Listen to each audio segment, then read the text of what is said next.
নির্বাচন নিয়ে কোনো কথা হয়নি। যে সব মামলাকে ধর্মীয় মামলা বলে চালিয়ে দেওয়া যাবে না। যারা মন্দির পাহারা দিচ্ছে তাদেরকে কেন আপনারা অহেতুক ব্লেম দেন এভাবে? জনগণের ঐক্যবদ্ধ প্রতিরোধের মুখে কেউ টিকবে না ইনশাআল্লাহ। দেশ আমাদের সবার, দেশ বেঁচে থাকলে ভালো থাকলে আমরা সবাই বেঁচে থাকবো এবং ভালো থাকবো। এই ক্ষেত্রে সমাজের সকল সেকশনের মানুষ আমরা যদি সমবেতভাবে কাজ করি, ইতিবাচক মনোভাব নিয়ে পরস্পরকে সহযোগিতা করি, এখন যারা দায়িত্বে এসেছেন তাদেরকে সহযোগিতা করি, তাহলে দেশ একটা শৃঙ্খলা এবং সৌন্দর্যের ভিতরে আসবে আমরা আশা করি। তা আমরা এখানে বিগত আন্দোলনে যারা নিহত হয়েছে তাদের শাহাদত কামনা করেছি, তাদের জন্য দোয়া করেছি। যারা আহত হয়েছে তাদের প্রতি সহানুভূতি এবং তাদের সুস্থতা কামনা করেছি। আর দেশের বিভিন্ন বিষয় নিয়ে ভালো মন্দ এগুলো আমরা আলোচনা করেছি যে আমরা কিভাবে সবাই মিলে আগাতে পারি। এটাই ছিল মূল কথা। নির্বাচন নিয়ে কোনো কথা হয়নি। নির্বাচনে ওনারা কেবল বসলেন, মাত্র 4টা দিন হলো। আমরা ওনাদেরকে দেখতে চাই যে ওনারা কিভাবে জাতিকে নিয়ে আগাতে চাচ্ছেন, সমস্যাগুলোর আশু সমাধান কিভাবে করেন। এরপরে যৌক্তিক সময়েই এটার সমাধান হবে বলে আমরা আশাবাদী। এখানে কোনো সমস্যা হবে এটা আমরা মনে করি না ইনশাআল্লাহ।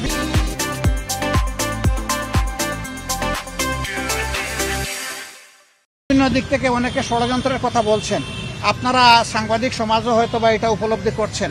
এটা ট্রু যে বিশেষ করে আমাদের এইখানে বিভিন্ন ধর্মাবলম্বী মানুষ যারা আছেন তাদের উপর বিভিন্ন জায়গায় কিছু হামলা হয়েছে, কিন্তু হামলাটা ধর্মীয় কারণে হয়েছে নাকি রাজনৈতিক কারণে হয়েছে এটা খুঁজে বের করতে হবে।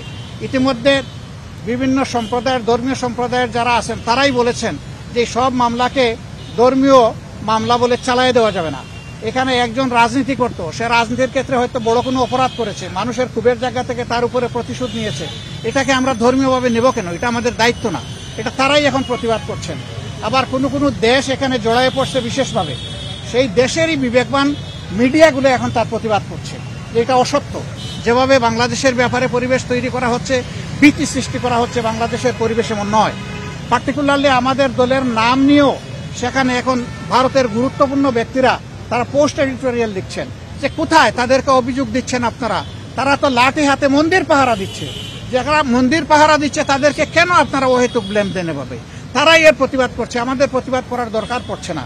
বিবিসির বিশ্লেষণ আপনারা দেখেছেন যে বিভিন্ন ফেক বিষয়গুলো তারা তুলে এনেছে তাদের মিডিয়ায়। বিবিসি তো আর বাংলাদেশের মিডিয়ার মতো আমরা বলতে পারবো না যে কারো দ্বারা চাপের মুখে পড়ে তারা এটা করেছে, আমরা তো তা বলতে পারবো না। এরকম কোনো চাপও নাই তাদের উপরে, তারা কারো চাপের পরোয়াও করে না। আমাদের অনেক সময় চাপে বিভিন্ন অবস্থা সৃষ্টি হয়ে যায়, তারা তো ওরকম না।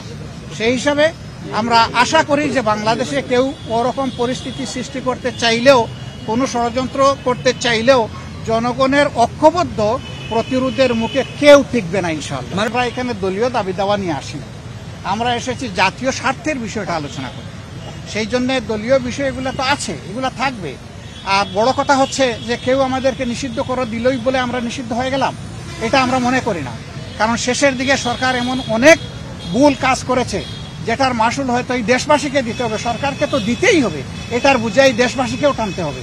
সেই রকমই একটা বিষয়। আন্দোলন যখন তুঙ্গে তখন আন্দোলনকে ডাইভার্ট করার জন্য জামাতে ইসলামীকে হঠাৎ করে নিষিদ্ধ ঘোষণা করে দেওয়া হলো।